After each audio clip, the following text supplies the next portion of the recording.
Hello les amis, j'espère que vous allez bien. On se retrouve pour une vidéo centrée principalement sur un personnage de Final Fantasy VII que j'adore, Tifa Lockhart. Pour les habitués, vous connaissez mon attachement à ce personnage et pour les autres, vous allez pouvoir le découvrir ici. Je voudrais vous expliquer comment moi, je vois Tifa, car malheureusement, c'est un personnage bien trop souvent méprisé simplement à cause de son design ou plus généralement à cause du triangle amoureux entre elle, Cloud et Aerith. Tous les propos dans cette vidéo reflètent mon opinion. Rien de plus, rien de moins. J'explique ce que je pense, je ne prétends pas énoncer des faits, c'est ce que moi, en tant que joueuse, j'ai ressenti en parcourant les jeux et la compilation de nombreuses fois. Vous pourrez me dire en commentaire que vous avez interprété l'histoire différemment ou dire que j'ai tort, c'est votre droit et grand bien vous fasse. Mais je tiens à ce que vous sachiez que ça m'est totalement égal, parce que je n'ai ni raison ni tort. Je ne fais qu'exprimer mon avis, mon interprétation de l'histoire en tenant compte de la narration à travers toute la compilation. Il est inutile de déverser votre haine auprès de ceux qui partageront ma vision pour nous dire que nous sommes dans l'erreur, nous sortir tel ou tel article de l'Ultimania, ou pire, essayer de nous faire changer d'avis, car clairement, c'est peine perdue. Donc s'il vous plaît, restons corrects. Nous parlons ici de personnages fictifs venant d'un jeu vidéo. Si le contenu de cette vidéo ne vous parle pas, je vous invite soit à la regarder avec un esprit ouvert, soit à la quitter, tout simplement. Soyons respectueux des goûts de chacun. Juste avant de commencer cette vidéo sur Tifa, j'aimerais mettre un petit coup de projecteur sur Plume, une abonnée très talentueuse qui m'a offert ce tableau incroyable de Cloud et Tifa, qu'elle a réalisé à la main en perle hama. Ce genre d'attention me touche énormément. Et le résultat est juste dingue. Merci encore Plume. Et si vous aimez l'art geek fait avec passion, je vous invite à découvrir ses créations sur Instagram sous le nom l'Atelier Geek. Allez, maintenant, place à Tifa. Miaou, miaou, miaou, miaou, miaou, miaou, miaou, miaou, miaou.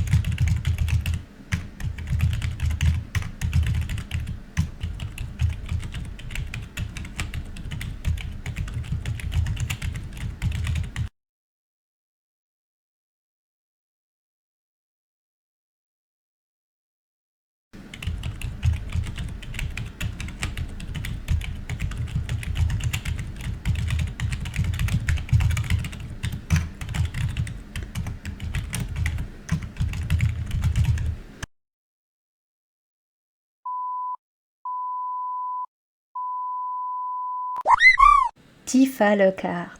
C'est une héroïne extrêmement importante dans l'histoire de Final Fantasy VII. Elle n'a besoin de personne pour briller. Mais, visiblement, ce n'est pas l'avis de tout le monde. Tifa n'est pas une héroïne. Hein?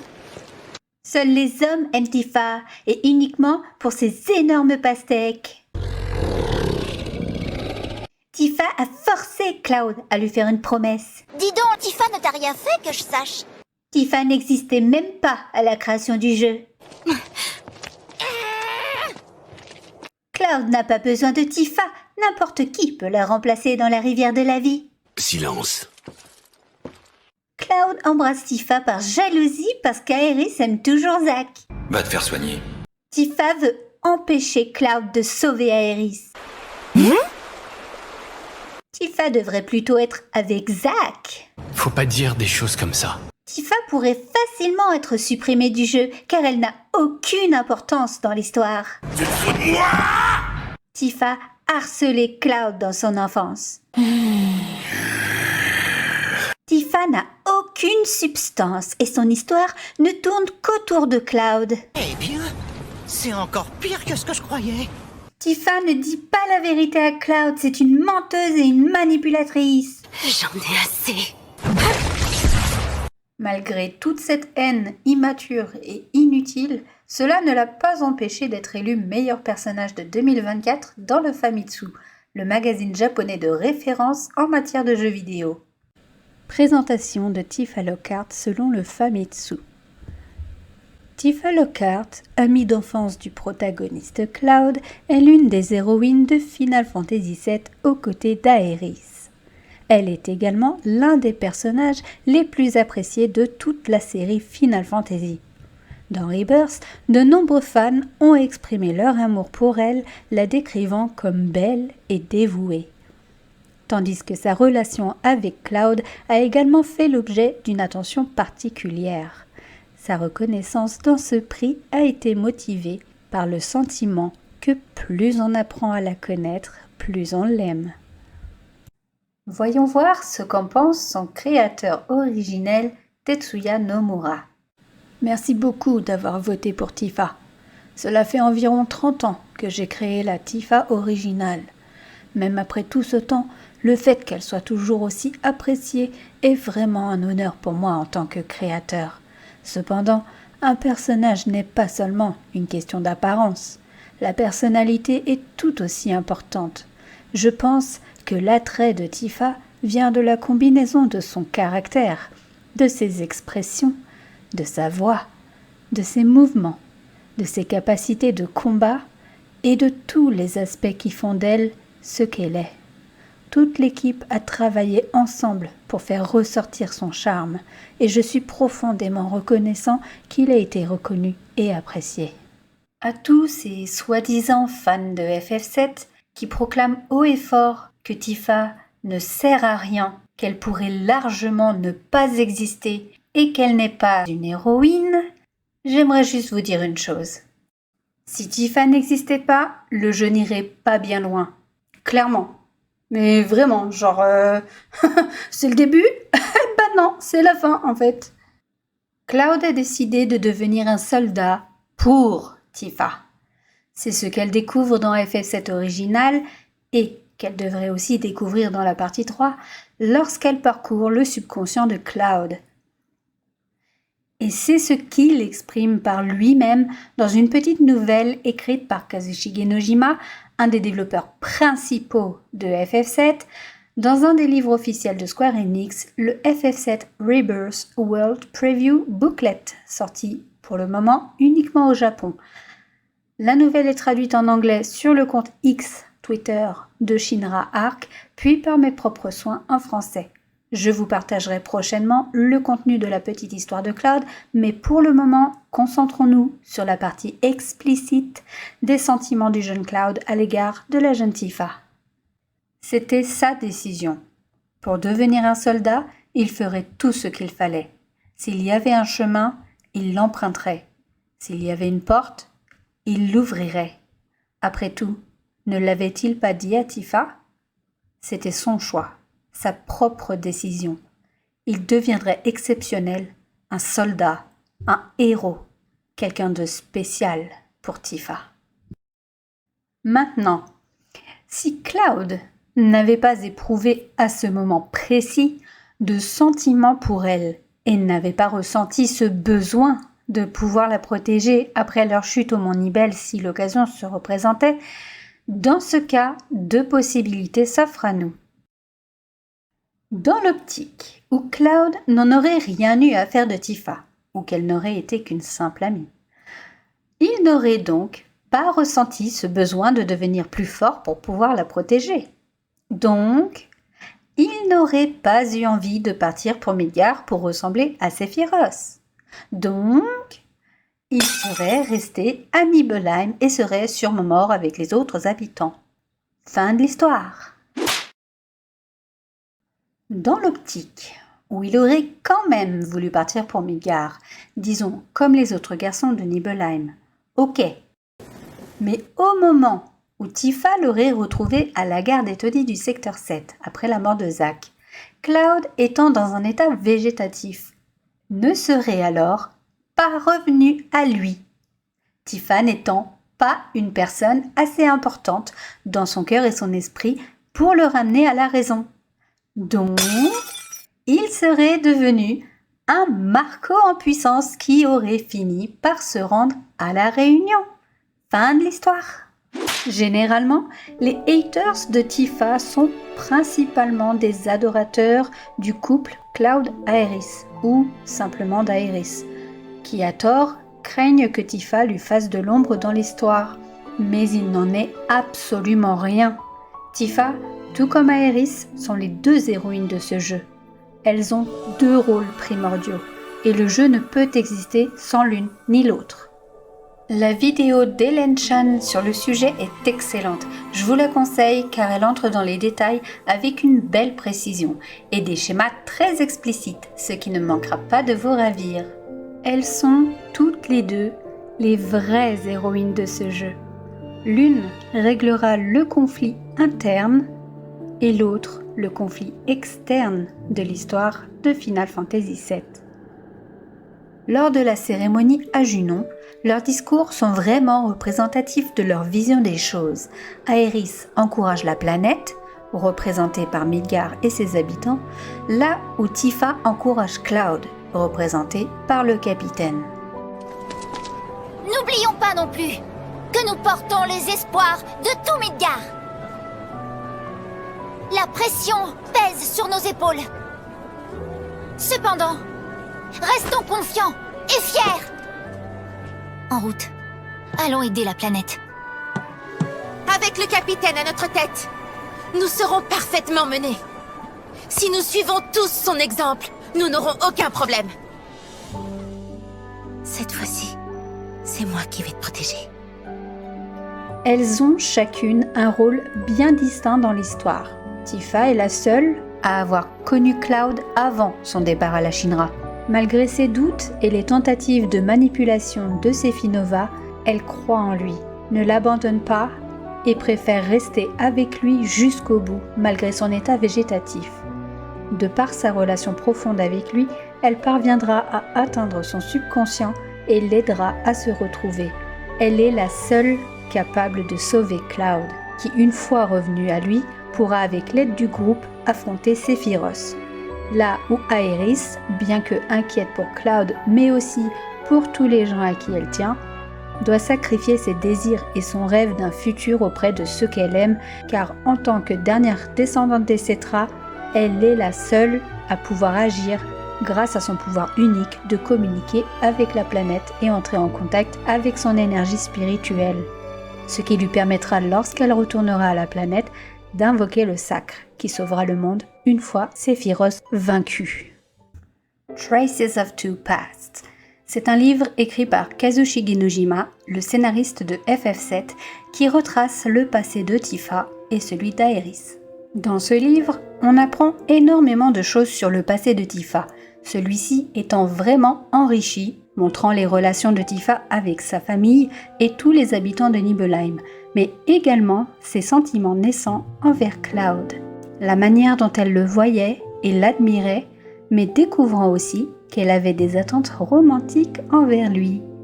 Un soir, elle décida de faire cuire un gâteau pour la prochaine cérémonie du thé. Elle hésita d'abord avec des cookies, mais eut l'impression qu'un gâteau conviendrait mieux à cette occasion particulière. Elle fonça à la cuisine et dressa la liste des ingrédients qui lui manquaient. Dans la foulée, elle fila au bazar que tenaient les parents d'Emilio. Elle était arrivée devant la boutique quand elle sentit une présence qui l'observait. Elle se retourna, Cloud Stripe. Leurs regards se croisèrent. D'ordinaire, quand cela se produisait, il détournait les yeux avant de s'éloigner. Mais ce jour-là, le garçon semblait différent. Ses lèvres bougèrent. Il avait dit quelque chose que Tifa n'avait pas entendu. Elle pencha la tête, perplexe. Alors, Cloud fonça vers elle. Par réflexe, Tifa s'apprêta à fuir. Il s'arrêta pile avant de lui rentrer dedans et lui dit à toute vitesse « Au milieu de la nuit, au château d'eau. »« D'accord, » répondit-elle. Cloud partit en courant comme pour fuir quelque chose. À son tour, alors que rien ne l'y obligeait, Tifa rentra chez elle en 4e vitesse. Elle avait complètement oublié d'acheter ses provisions. Son père la regarda soupçonneux, mais elle cacha sa gêne sous un air maussade avant d'aller se poser dans sa chambre. Maru était sur son lit. Elle le prit dans ses bras et s'assit par terre avec lui. Son cœur battait la chamade, et pas uniquement parce qu'elle avait couru. Quand s'était-il parlé pour la dernière fois? Petite, elle jouait souvent avec Cloud. Leur maison était voisine. Ils allaient naturellement tantôt chez l'un, tantôt chez l'autre. Il a vraiment un joli visage, ce Cloud. C'était ce qu'avait dit sa mère une fois à table. Tifa devait avoir 6 ou 7 ans. Sans savoir pourquoi, cela l'avait rendue heureuse et l'avait fait rougir. Sa mère l'avait remarqué et elles avaient échangé un regard complice, ce qui avait froissé son père. Tifa chérissait les souvenirs qu'elle gardait de sa mère. Depuis quand Cloud s'était-il éloigné du groupe? S'était-il passé quelque chose entre les garçons? L'accident qui avait coûté la vie à sa mère avait peut-être été déterminant, bien que, si ses souvenirs étaient exacts, Cloud eût déjà pris ses distances quand il était survenu. Comment ça se fait, hein? Elle alla à la fenêtre avec Maru dans ses bras. Le château d'eau au centre du village était visible depuis sa chambre. Si Cloud et elle se retrouvaient là-bas, on les verrait depuis le cœur du village. Ah, c'était donc pour ça qu'il avait choisi le milieu de la nuit, quand les habitants dormiraient paisiblement. Quelle heure se pouvait bien être le milieu de la nuit? Tout en choisissant sa tenue pour son escapade nocturne, elle se rendit compte que ce serait la première fois qu'elle se glisserait hors de chez elle à l'heure où tous les parents dormaient. Qui plus était, pour retrouver un garçon, le fameux Cloud Strife. Cette nuit si particulière tomba brusquement. L'excitation l'empêcha d'éprouver la moindre fatigue. Là-bas, au château d'eau, Cloud allait-il lui dévoiler un ressenti particulier? Lui confesser des sentiments qui dépassaient la simple amitié? Si oui, que lui répondrait-elle? Est-ce qu'elle l'aimait? Elle réfléchit, la main contre le cœur. En vérité, elle l'aimait. Or, cet amour était différent, semblait-il, de celui qui nous pousse à vouloir passer des moments rien qu'à deux. Il a vraiment un joli visage, ce Cloud. Elle se rappela le compliment de sa mère, qui avait poursuivi: je le trouve bien plus joli que le héros Sephiroth. Ainsi, l'avait-elle comparé au soldat de la compagnie Shinra que tout le monde présentait alors comme un jeune héros? Ah, c'est vrai, songea Tifa. Si mon cœur bat la chamade quand je retrouve Cloud, si je stresse au point d'en perdre mes mots quand je lui parle, ce n'est pas parce que je l'aime, c'est parce que je l'admire. C'est quelqu'un d'inaccessible et de beau, tout comme ses étoiles. Merci maman. Était-ce grâce à la magie de la nuit étoilée si, malgré cet aveu, Tifa n'éprouva pas de déception? Ou bien parce qu'elle nourrissait des sentiments pour Cloud qui se montrait pour une fois quelque peu enthousiaste à ses côtés? Plus tard, quand tu seras devenu très célèbre, si jamais j'ai de gros problèmes, j'aimerais que tu viennes m'aider. La promesse que Tifa exigea de lui n'était qu'une idée parmi d'autres. Une simple idée qui, à compter du moment où ils la partagèrent, devint un pacte on ne peut plus précieux. Allez, promets-le-moi. Bon, d'accord. Je te le promets. La nuit où elle apprit que même le Cloud qu'elle admirait était un garçon comme les autres, Tifa se prit à l'aimer, au sens où elle voulait désormais passer des moments rien qu'avec lui. Dans ce livre, on apprend également que Tifa doutait déjà beaucoup d'elle-même. On peut constater qu'elle s'habitue à une certaine solitude depuis qu'elle ne vit plus qu'avec son père et que tous ses amis sont partis. Mais elle se rapproche quand même de certains habitants, notamment Claudia, la mère de Cloud. Tifa intégra le groupe de préparation des légumes.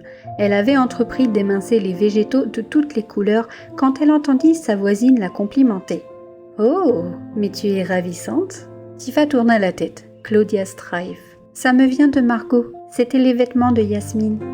Je me disais aussi que je les avais déjà vus quelque part. Je me demande comment va Yasmine. Et Cloud, il va bien ?» Elle fut elle-même surprise d'avoir posé la question. Son cœur battit à grands coups. Pourtant, la phrase avait surgi dans son esprit à l'instant où elle avait reconnu Claudia. « Oui, je crois. Il est déjà dans la montagne. » « Pardon ? J'ai entendu dire que la Shinra nous envoyait des soldats. Le réseau fonctionne bien mieux depuis ce matin, donc l'équipe est sans doute déjà dans la montagne, non ? De ce fait, je pensais que Cloud y serait aussi. » Claudia regardait Tifa ébahie. Elle finit par répondre. « Je ne suis au courant de rien. Enfin, tu sais, même s'il venait, il ne me préviendrait pas. Non pas pour me faire la surprise, mais simplement, ça ne lui viendrait même pas à l'esprit, » expliqua-t-elle en souriant. « Je n'ai eu droit qu'à une carte postale dans laquelle il m'a dit qu'il s'était enrôlé officiellement. C'est vrai? Mais alors, on ne sait même pas s'il est entré dans le soldat ou dans une autre unité. Non, mais pourquoi me parles-tu du soldat? Tifa comprit enfin la raison du malentendu. Parce que Cloud disait qu'il voulait devenir soldat? Ce n'est pas le cas? Alors ça? Il te racontait donc ce genre de choses à toi? Claudia découpa les légumes en répétant « Alors ça ?» à plusieurs reprises. Alors ça? Les deux femmes continuèrent à cuisiner côte à côte. Tifa sentait par moments que Claudia Strive voulait parler, mais qu'elle se ravisait. Peut-être avait-elle envie d'évoquer l'accident? Or, ce n'était pas du tout un sujet que Tifa pouvait aborder la première. Dans Traces of Two Past, on découvre aussi sa rencontre avec Zangan, son maître en arts martiaux, ainsi que le déroulement de son apprentissage, montrant sa persévérance et sa discipline. Et par la suite, la façon dont elle gagne en maturité lorsqu'elle remplace Zangan en maintenant les séances pour les villageois. On découvre aussi la détermination et le courage qu'il lui a fallu pour surmonter la tragédie qu'elle a traversée, où son village fut brûlé, où son père ainsi que tous les villageois furent assassinés et après avoir été gravement blessés par Sephiroth.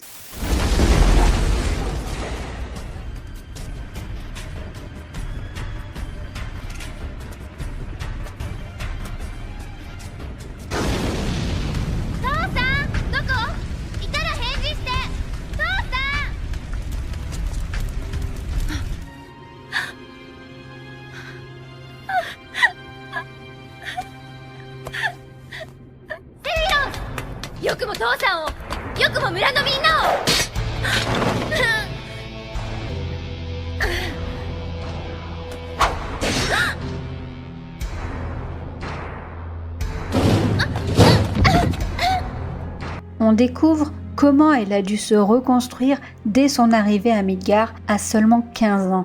Comment elle a dû persévérer pendant la guérison de sa blessure, en apprenant à nouveau les techniques de Zangan, ayant perdu ses capacités et sa force, en ayant des conditions de vie déplorables et en devant travailler durement dans le but de pouvoir rembourser les soins qu'elle avait reçus. Soins d'ailleurs au montant anormalement élevé dû à une arnaque du médecin.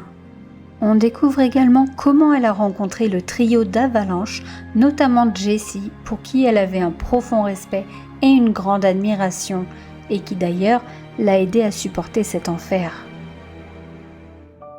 J'avais 15 ans lorsque je suis arrivée dans les bidonvilles. Quelqu'un m'a amenée dans une clinique ici, blessée et inconsciente, et je ne me suis pas réveillée durant un mois entier.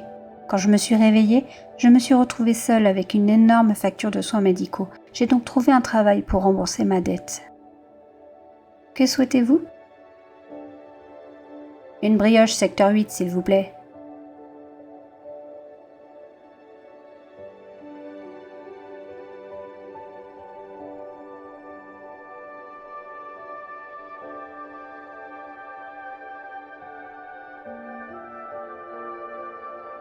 Voici pour vous.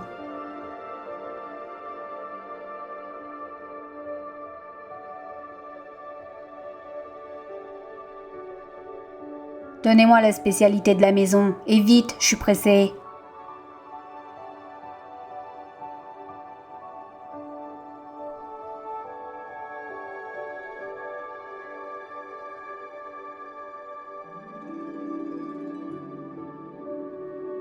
Voici pour vous. Attention, c'est chaud. Vous en avez mis du temps. Vous n'êtes pas très doué pour ça, hein? Je suis désolée. Je ferai mieux la prochaine fois.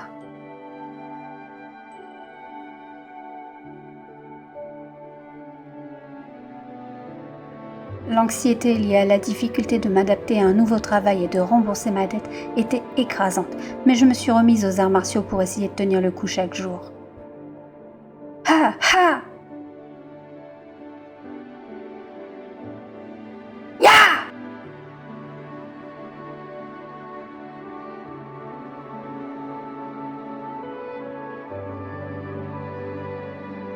Eh bien, j'en suis encore loin. Je me sens plus forte, mais je ne suis pas encore au niveau que j'avais avant. J'ai besoin de prendre muscle et d'améliorer mon endurance pour pouvoir garder ce travail. Jour après jour, je travaillais pour rembourser ma dette. Je m'entraînais sans relâche et je dormais comme une souche. Avant que je ne m'en rende compte, 2 années s'étaient écoulées. C'était difficile, mais j'étais reconnaissante. En restant occupée, il m'était plus facile de ne pas penser à ce qui était arrivé, de laisser les souvenirs de cette horrible tragédie derrière moi. Voici pour vous. 3 brioches secteur 8 sans oignons verts. Merci, comme toujours. La seule chose que j'attends avec plus d'impatience que ces brioches, c'est ton sourire.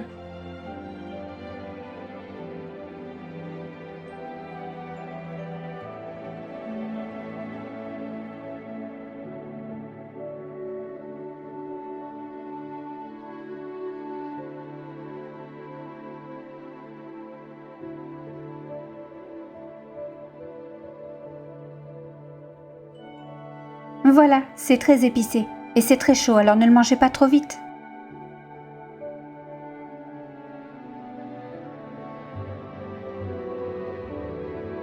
Bon travail, Tifa. L'affluence du midi est presque terminée. Merci, patron. Nous n'avons pas vendu autant que je le pensais, cependant. Nous perdons des clients au profit du nouvel établissement en bas de la rue. Espérons que nous rattrapons la différence ce soir. Quoi qu'il en soit, je peux m'occuper des choses de ce côté pour l'instant, donc tu vas à l'arrière.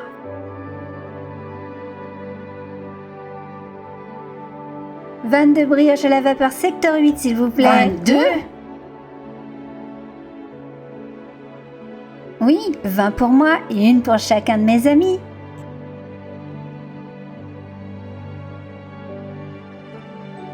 Oh non, non, non, ne me dites pas que vous n'en avez plus.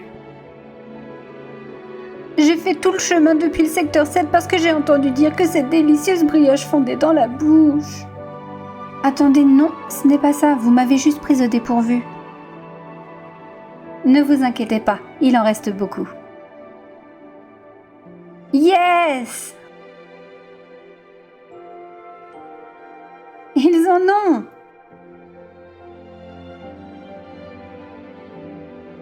Ça arrive. Je serai là, prêt à me jeter dessus. Ah, et si possible, pouvez-vous vous dépêcher? J'ai l'impression que je vais m'évanouir de faim.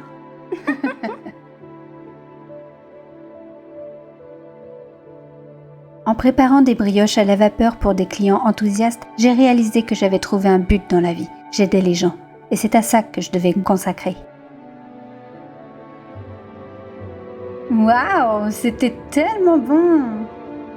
Bien meilleur que les avis. Ça valait le coup de se déplacer, n'est-ce pas, Wedge?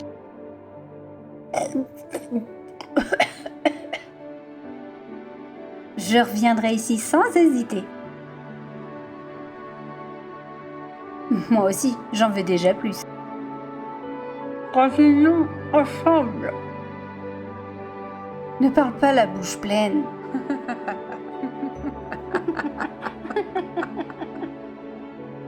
Très bien, on devrait y aller, Wedge. Tu peux manger le reste pendant qu'on marche.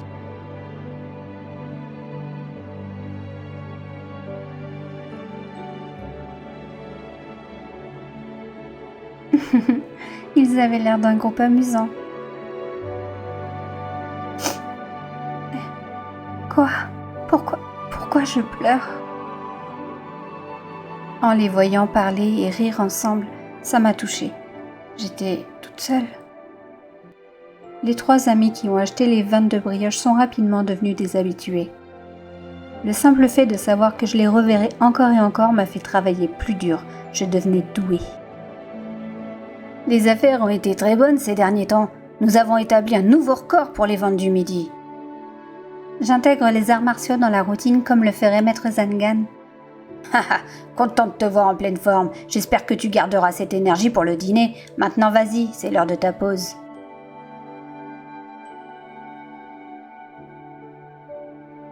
Oh, contente de vous voir.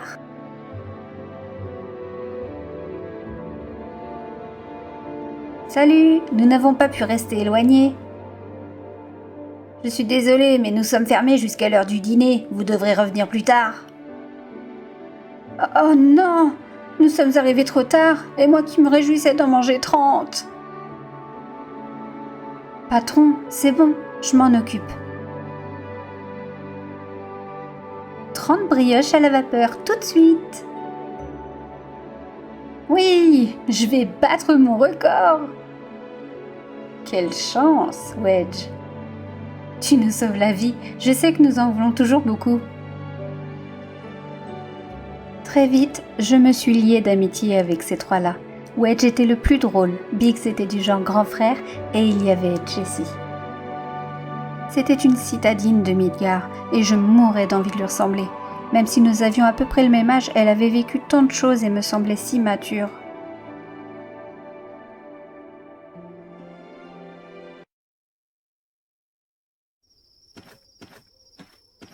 Quelle longue journée. Si je continue comme ça, je pourrais peut-être rembourser ma dette dans 4 ans.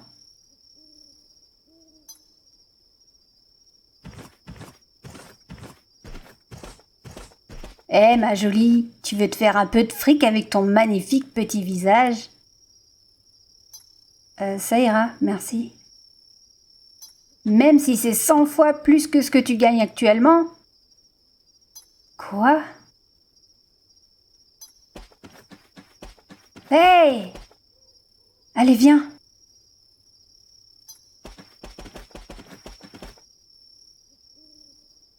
Avec des types comme ça, il faut taper du poing sur la table et dire clairement que tu n'es pas intéressé. Si ça ne marche pas, appelle-moi. Et si je suis pas là, alors, eh bien, fais comme on vient de faire. Merci. Tu as l'air... Quelque chose te tracasse. Je suis une oreille attentive, tu sais.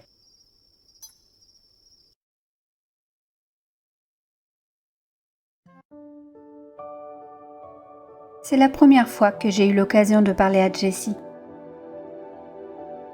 Je lui ai tout dit, que ça faisait 2 ans que j'étais arrivée dans les bidonvilles, que mes parents n'étaient plus là, que je travaillais pour rembourser ma dette. J'ai laissé sortir tout ce que j'avais gardé en moi pendant si longtemps. Tifa Lockhart, tu dois être la bosseuse la plus acharnée des bidonvilles. Nous vengerons ton père, ensemble. Peut-être pas demain, mais un de ces jours. Pourquoi es-tu si gentille avec moi? Bonne question. Parce que je ne peux pas m'empêcher de me mêler de ce qui ne me regarde pas? Ah, juste pour info, je n'ai pas d'argent. Aucun d'entre nous n'en a. Mais nous pouvons faire tout ce que nous voulons tant que nous unissons nos forces.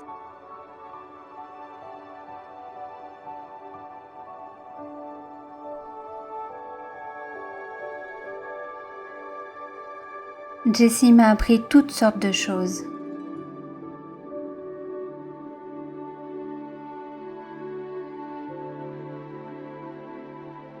La raison pour laquelle je suis celle que je suis aujourd'hui, c'est grâce à eux trois, Biggs, Wedge et Jessie. Et puis les choses se sont compliquées.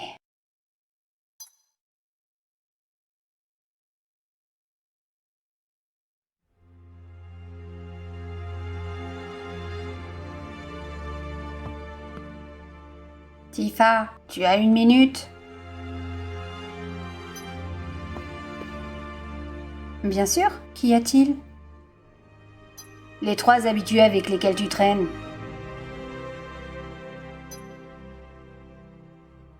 Tu devrais probablement couper les ponts. Ils font partie d'un groupe anti-Shinra appelé Avalanche. Si les gens pensent que tu es l'une d'entre eux, qui sait dans quelle situation dangereuse ça pourrait te mettre?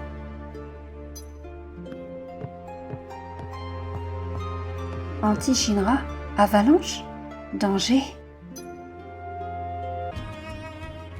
Je me fichais qu'ils soient membres d'Avalanche. Cela ne m'empêcherait pas d'être leur ami. Mais un jour, ils ont cessé de venir et ma vie est redevenue ce qu'elle était avant que je ne les rencontre. Travailler, s'entraîner, dormir, c'est ainsi qu'une autre année s'est écoulée. Ha! Ha! Ah! Où êtes-vous, les gars? Ah!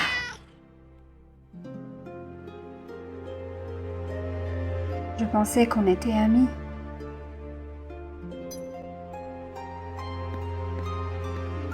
Voici pour vous. Merci.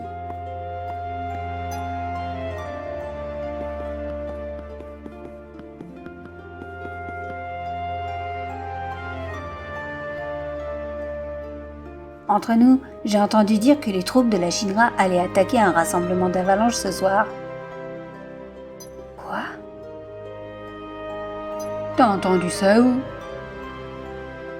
J'ai un ami qui travaille à la Shinra, il m'a dit de pas quitter la maison ce soir. Un raid? Je dois prévenir Jessie. Mais je ne sais pas où ils sont.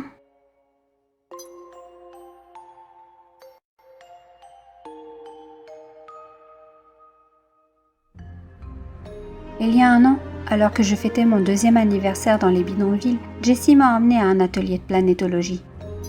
Les enseignements de la planétologie affirment que lorsque les gens meurent, leur essence retourne à la planète. Quand j'ai appris ça, mon univers a été bouleversé.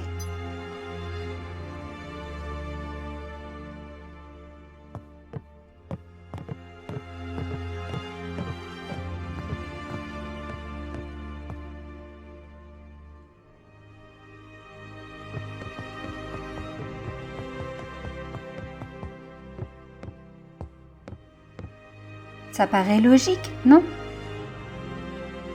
Ton père n'est pas parti. Il ne fait qu'un avec la planète. Prendre soin de la planète te permettra de rester en contact avec lui. N'est-ce pas une façon plutôt cool de voir les choses? Nibelheim sera toujours avec toi, tout comme ton père sera toujours avec toi. Tu n'es pas seule, Tifa. Je ne me suis pas sentie seule depuis que je t'ai rencontrée. J'ai ressenti un lien avec toi, avec vous tous. Promets-moi que nous serons amis pour très longtemps. Carrément. Tu sais, tu dois te détendre et te laisser aller. Pleure si tu veux pleurer. Ris si tu veux rire. Tu n'as pas besoin de te forcer à faire preuve de maturité. Je ne... Tu vois, tu recommences encore. N'oublie pas, si tu veux parler de quoi que ce soit, tu sais où me trouver. Merci.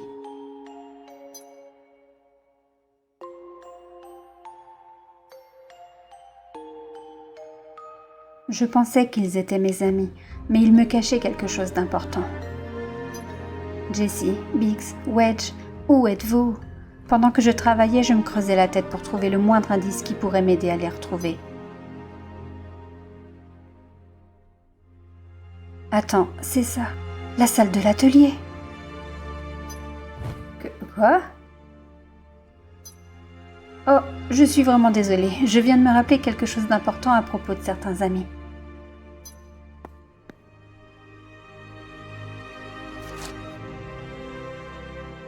Merci.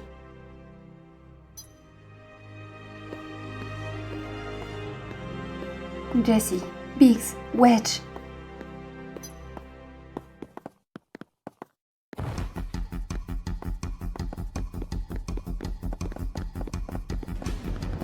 J'arrive. Elle m'avait sauvée cette fois-là. Maintenant, c'était à mon tour de lui rendre l'appareil. Jessie! Tifa, qu'est-ce que tu fais ici? Hé, vous!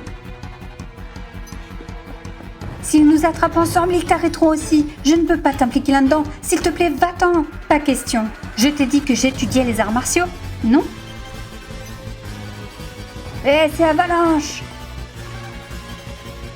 Ferme-la.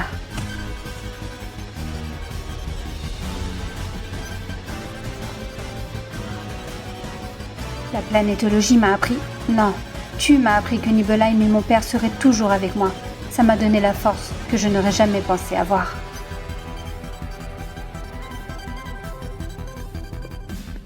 Jessie, tu es une amie importante. Donc, tu es toujours avec moi aussi, n'est-ce pas? Tifa... T'inquiète pas. Cette fois, je te protégerai. Jessie. Quand je commençais enfin à m'habituer au bidonville, je me suis retrouvée prise dans une embrouille. Mais heureusement, Jessie m'a tirée d'affaire. Je l'admirais. C'était un peu comme une grande sœur. Elle était toujours de bonne humeur. Et elle m'a appris tellement de choses. Merci pour tout, Jessie. Et enfin, on découvre sa rencontre avec Barrett, qui est au bout de sa vie, et une Marlène en loques, qui n'avait ni toit, ni de quoi se nourrir. À ce moment-là, Tifa n'a pas hésité une seconde pour devenir propriétaire du 7e ciel grâce à ses économies durement gagnées, afin de pouvoir les héberger sans rien attendre en retour. C'est pourquoi, après avoir lu Traces of Two Past, certains passages de Remake et Rebirth sont encore plus touchants et évidents.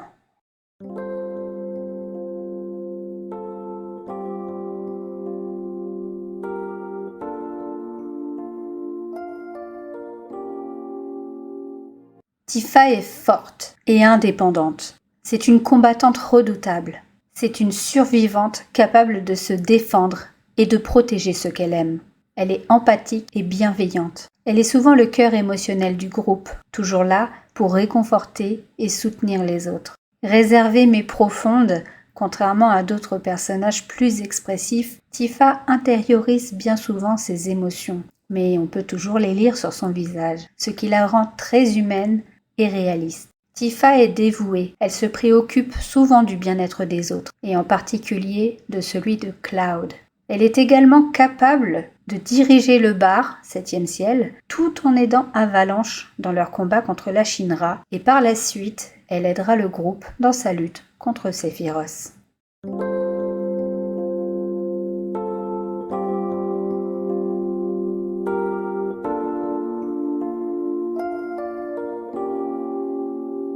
À cause de son côté réservé et introverti, Tifa a quelquefois du mal à exprimer ce qu'elle ressent vraiment, ce qui peut la rendre difficile à comprendre pour les autres.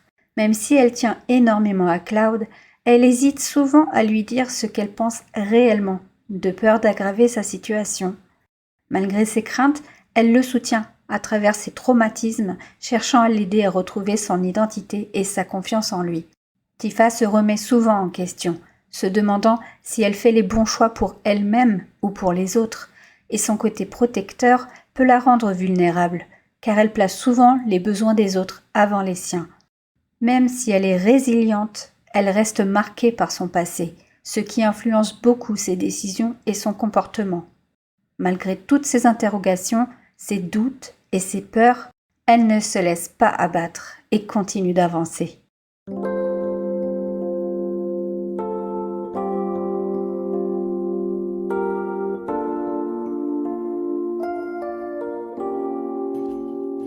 Hormis Red Tress qui combat avec ses crocs et ses griffes, tous les personnages utilisent des armes.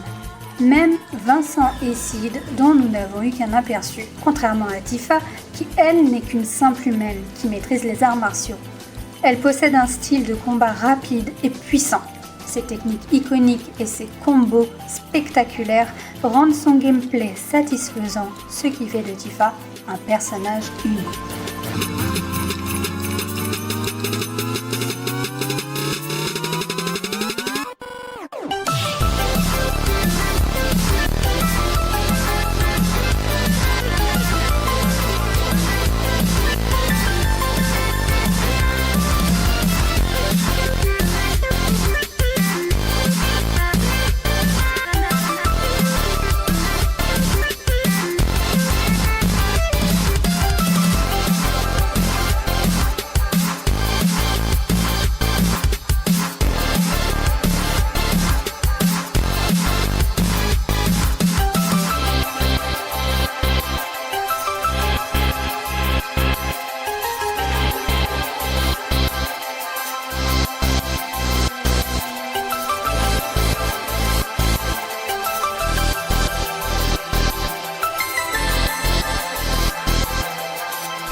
Son design est intemporel. Son look, avec le top blanc, la jupe noire, les chaussures rouges et les gants de combat, est immédiatement reconnaissable et apprécié. Son visage, et surtout ses yeux d'un rouge vif, reflètent des expressions profondes. Contrairement à d'autres personnages exagérément stylisés, Tifa a une apparence réaliste et fonctionnelle, ce qui la rend encore plus crédible.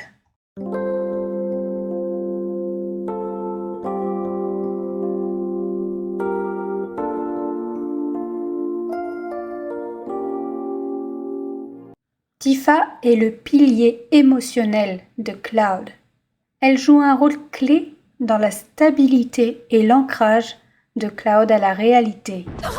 C'est d'ailleurs à travers son comportement envers Tifa Dépêchons. que les joueurs seront amenés à ressentir qu'il perd pied, Ça suffit. qu'il est de plus en plus manipulé par Sephiroth et s'éloigne du groupe, Ouais, notamment t'as raison. de Tifa, avec qui il adopte un comportement de rejet. En tant que membre d'Avalanche, elle ne se contente pas d'être une simple combattante. Elle est aussi la figure morale du groupe, ce qui renforce son importance dans l'équipe. Son arc narratif démontre une évolution marquante, passant d'une jeune fille déterminée à venger son village natal à une femme forte et courageuse, mais en proie au doute et profondément affectée par la crise d'identité de Cloud, luttant pour concilier ses sentiments et ses responsabilités envers ses amis.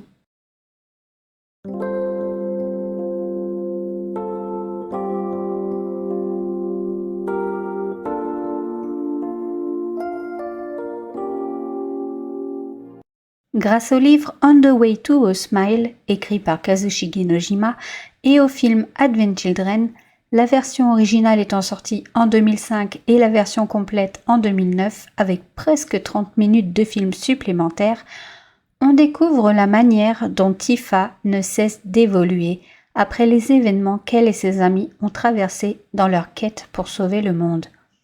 On découvre qu'avec l'aide de Cloud et Barrett, Tifa a reconstruit le bar 7e ciel qu'elle gère d'une main de maître, qu'elle encourage Cloud à créer Strife Delivery Service, un service de livraison, et qu'elle s'occupe au quotidien de Marlène et Denzel, montrant son côté altruiste et maternel.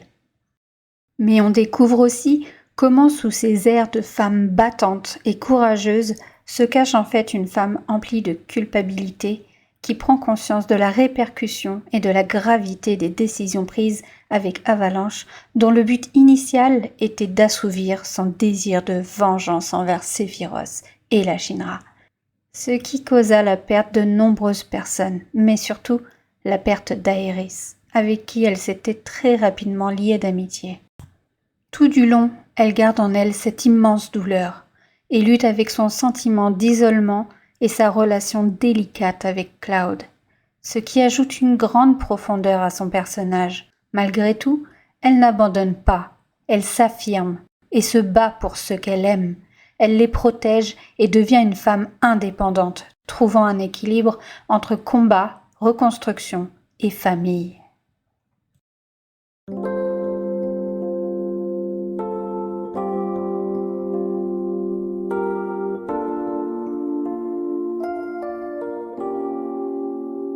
Tifa est un modèle de courage et de résilience pour beaucoup de fans qui admirent son équilibre entre force et douceur. C'est un personnage qui inspire de par son évolution, ses épreuves et sa capacité à se relever et se battre pour ce en quoi elle croit, ce qui fait d'elle une héroïne inspirante.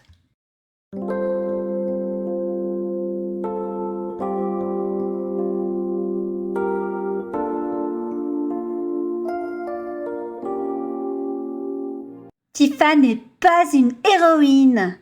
Hein? Tifa Lockhart est bel et bien une héroïne. On peut y arriver. C'est un personnage exceptionnel qui allie force physique, profondeur émotionnelle et importance narrative. Tifa? Que ce soit dans le jeu original, la retrilogie Advent Children ou les romans, elle incarne une héroïne complète et nuancée, dont la présence marque les joueurs et les lecteurs. Tifa n'existait même pas à la création du jeu. Certes, Aerys a été créé en première avec Cloud et Barrett, mais Tifa est arrivée assez tôt dans la création des personnages et son rôle est également bien précisé dans le magazine Famitsu numéro 1224 dans lequel se trouve une interview de Tetsuya Nomura trouvée sur le site The Livestream. Lorsqu'il a été décidé que vous dessineriez les illustrations, le monde et les détails des personnages étaient-ils déjà fixés dans une certaine mesure ? Il y avait une trame pour l'histoire, et j'ai dessiné les personnages en fonction de cette trame. Mais en cours de route, M. Sakaguchi a confié la production à M. Kitase, et à ce moment-là, l'intrigue est revenue à la case départ. À partir de là, j'ai également participé à l'élaboration de l'idée originale de l'histoire, et j'ai commencé à dessiner tout en réfléchissant aux personnages et aux détails de l'histoire. Au début, M. Nojima faisait encore partie de l'équipe de Bahamut Lagoon, alors Kitase et moi-même avons peaufiné l'intrigue. La scène choquante de la mort d'Aerys a-t-elle été confirmée à ce moment-là ? J'ai proposé à Kitase de faire mourir soit Aerys, soit Tifa, et il a décidé que nous irions dans cette direction. Y avait-il 2 héroïnes dès le départ ? Non, à l'origine, il n'y avait qu'Aerys, et Tifa a été ajoutée plus tard en tant qu'héroïne supplémentaire. Pour compenser la mort d'Aerys, nous avions besoin d'une héroïne qui serait aux côtés du héros jusqu'à la fin. De plus, avec la mort d'Aerys, nous voulions essayer une approche différente de celle de la mort de certains personnages des jeux FF précédents. En faisant ressortir un sentiment de perte avec la mort d'Aerys, nous voulions également illustrer le thème de FF7, à savoir la vie. Seuls les hommes aiment Tifa, et uniquement pour ses énormes pastèques. Concernant son physique, il est clair que certains sont dénués de bon sens pour juger une personne, en l'occurrence un personnage de jeu vidéo, sur son aspect extérieur, lorsqu'on sait que l'habit ne fait pas le moine. D'ailleurs, ça s'applique à la perfection à notre chère Tifa. De plus, son créateur, Nomura, s'est lui-même exprimé sur le sujet. C'est dire à quel point ça ne l'enchante pas que certains dénigrent son personnage.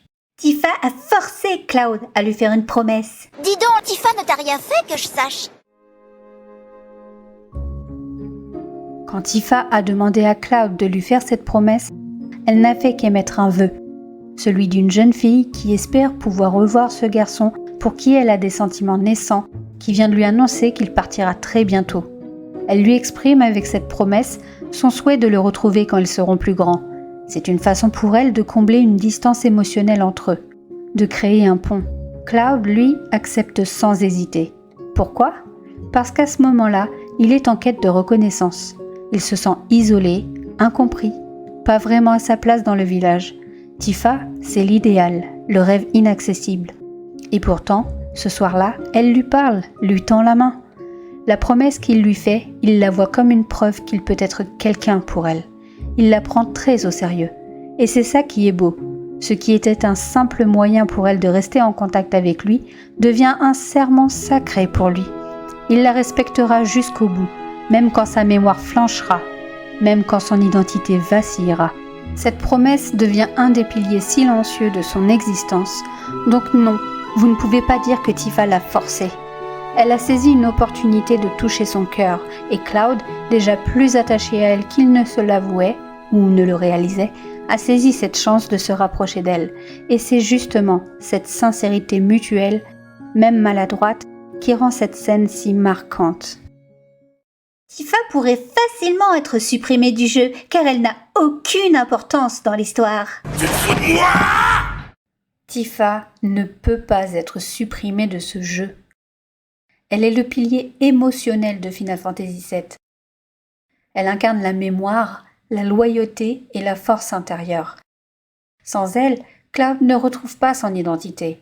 Et au cas où certains l'auraient oublié, Cloud, c'est le personnage principal de ce jeu. De plus, sans Tifa, le groupe perd une alliée précieuse, autant au combat que sur le plan humain. Supprimer Tifa, c'est retirer une partie essentielle de l'âme du jeu. Tifa harcelait Cloud dans son enfance. Accuser Tifa de harcèlement, c'est réécrire le scénario façon fanfiction dramatique. Dans Rebirth et Traces of the Past, c'est pourtant clair et limpide. Si vous pensez ça à cause du souvenir de Cloud, lorsque Jessie lui demande sa relation avec Tifa, sachez que ce souvenir est erroné. C'est l'esprit de Cloud qui lui joue des tours. Tifa ne l'avait pas ignoré, elle ne l'avait même pas remarqué. Cloud s'est lui-même mis à l'écart. Tifa ne l'a ni harcelé ni ignoré. Elle ne comprenait juste pas son comportement à l'époque. Et au fil du temps, elle lui explique clairement ce qu'elle ressent concernant leur enfance. Malgré toutes mes invitations, tu n'es jamais venu. Pas même une fois? Non, parce que toi, ça ne te dérangeait pas d'être seule. Vraiment? C'est comme ça que tu me voyais? Ce n'était pas le cas. Bien sûr que non. J'aimerais bien qu'on parle plus souvent. Que tu m'en dises plus sur toi. Ok. On en discutera plus tard. Je l'espère.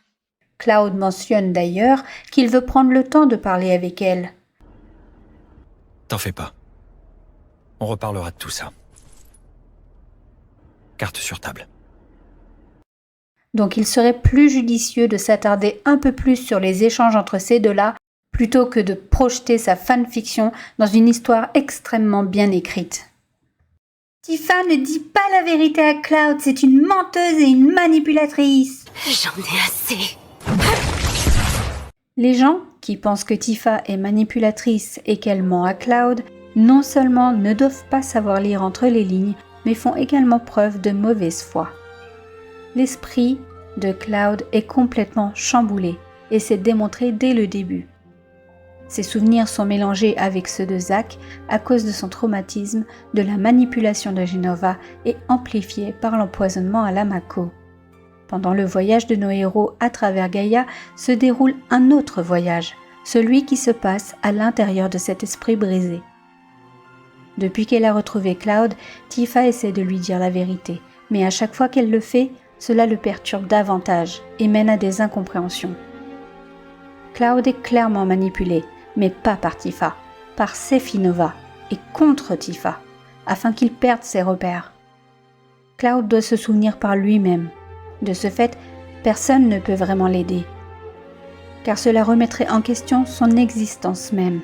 De plus, comment Tifa pourrait lui dire la vérité lorsqu'elle n'est pas sûre de la connaître elle-même? Si Tifa était une manipulatrice, pourquoi se serait-elle confiée à Aerys? Elles savent toutes les deux ce qu'il s'est passé à Nibelheim, en tout cas du point de vue de Tifa et des souvenirs qu'elle a racontés à Aerys. Donc, si l'une est à blâmer, pourquoi pas l'autre? Parce qu'elle pense le protéger en agissant de la meilleure façon possible. Donc non, Tifa ne ment pas à Cloud. Elle est tout aussi confuse que lui et doute carrément de ses propres souvenirs. Elle n'a personne d'autre pour corroborer ce qu'il s'est passé lors du massacre de Nibelheim. Et Cloud, qui n'était pas présent selon les souvenirs de Tifa, est pourtant capable de raconter exactement ce qu'il s'est passé dans les moindres détails. N'oublions pas que Tifa a également traversé les mêmes épreuves que lui, elle est donc tout autant traumatisée par ces événements et ce qu'elle a subi par la suite dans les taudis de Midgard. Peut-être qu'elle a des défauts comme vouloir plaire aux autres, vouloir éviter les conflits, etc. Mais manipuler et mentir, certainement pas.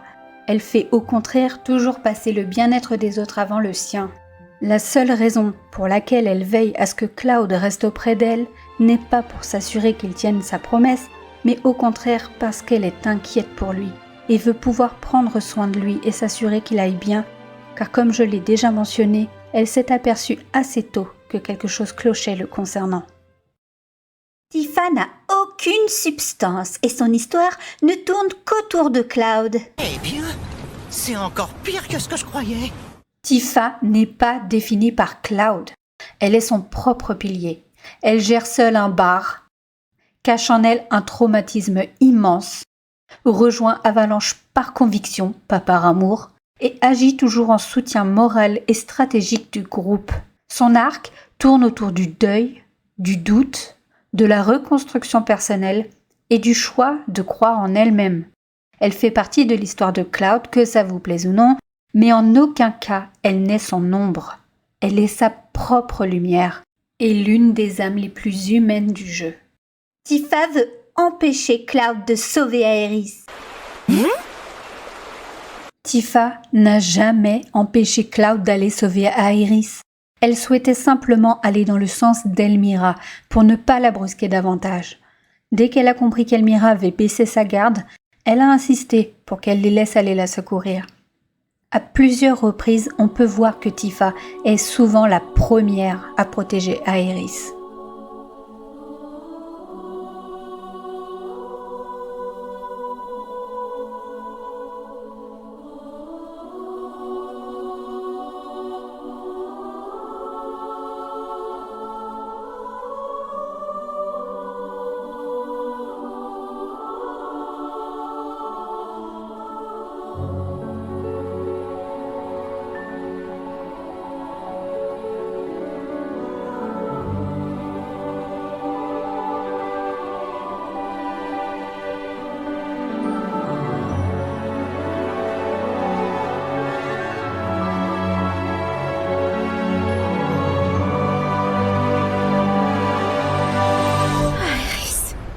Tifa devrait plutôt être avec Zack. Faut pas dire des choses comme ça.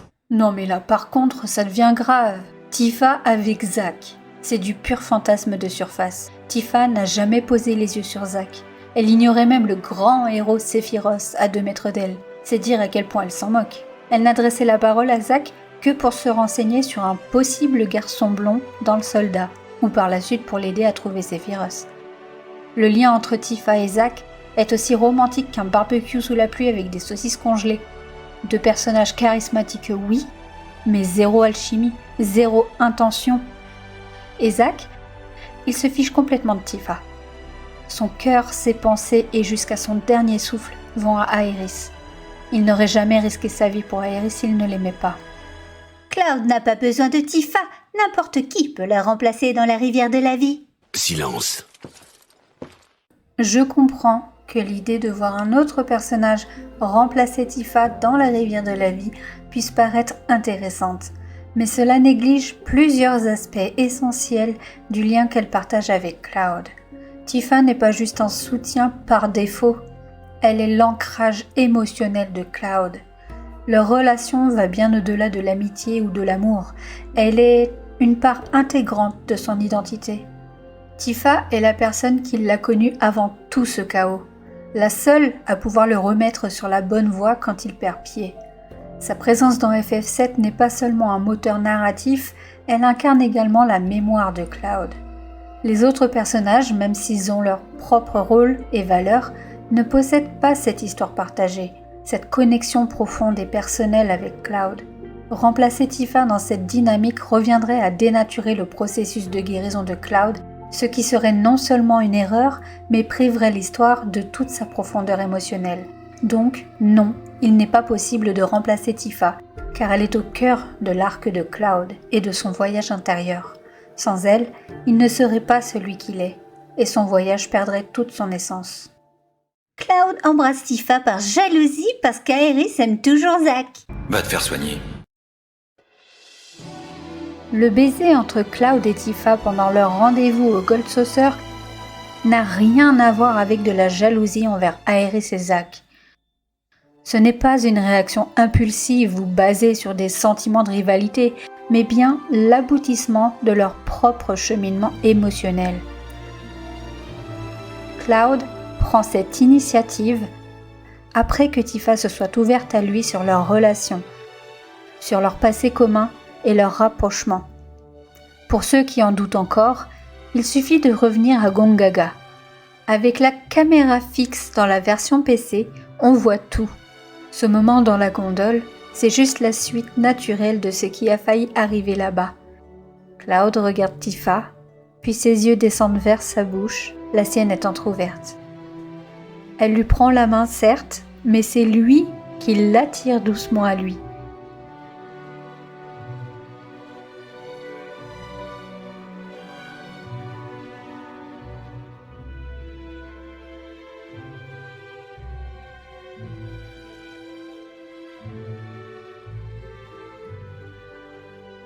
Et juste avant qu'il ne soit interrompu, on voit ses bras se lever.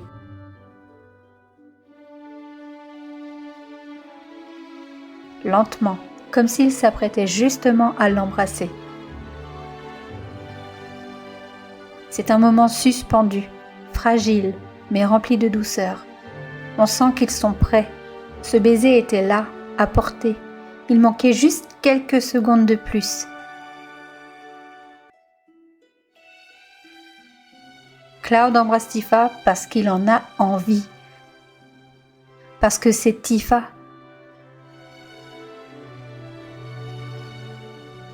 Cela montre qu'il réalise ce qu'il ressent pour elle et qu'il est prêt à franchir le pas, non pas par jalousie, mais parce que c'est un moment naturel dans leur évolution ensemble.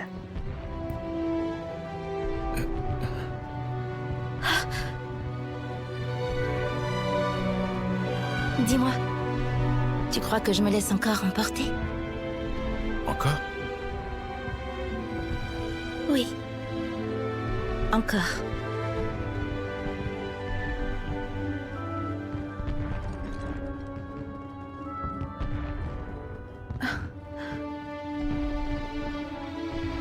Allez, accroche-toi bien.